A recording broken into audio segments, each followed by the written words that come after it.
RSI are specifically for finding reversals. If the RSI is above 70, this is where the market is considered overbought and we can expect the price to reverse down. Same with the RSI going below 30. The market is considered oversold and we can expect the market to reverse up. Well, this is completely wrong. It's only useful if you're using it as a specific exit point in trading strategies in combination with other indicators regardless of the overall trend. You will most likely not predict actual market tops and bottoms by just using the 70 and 30 lines. The most important level on the RSI is not 70 or 30. It's actually the 50 level, which is this dotted line right in the middle. So, once the RSI cleanly breaks above the 50 level, this is a sign that the market is bullish. And once the RSI cleanly breaks below the 50 level, this is a sign that the market is bearish. Any move back or around the 50 level is like a support or resistance level for the momentum.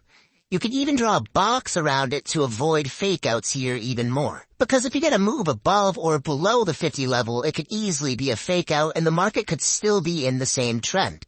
So retests around the 50 level are actually great entries to hop into an uptrend or a downtrend. Now for divergences. A divergence is when the price is making higher highs, but the RSI is making lower highs. This would be bearish and we could expect the market to go down.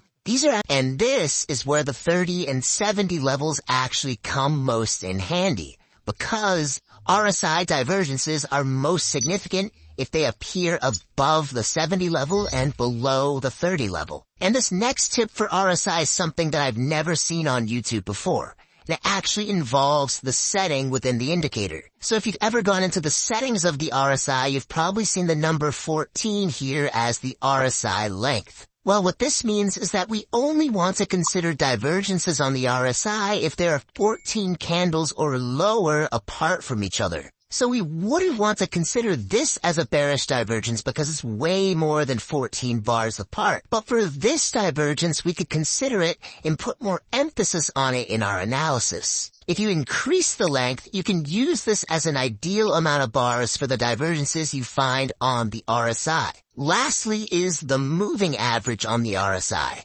The way you could use this is as a signal line, like when the RSI crosses over the MA as a buy signal for a part of a trading strategy, or just as a way to see the RSI as a smooth value. Because when the MA crosses over the 50 line, it's more significant than just the RSI crossing over the 50 line for following trends, as I described previously. All in all, the RSI is a very simple and useful indicator for finding trends.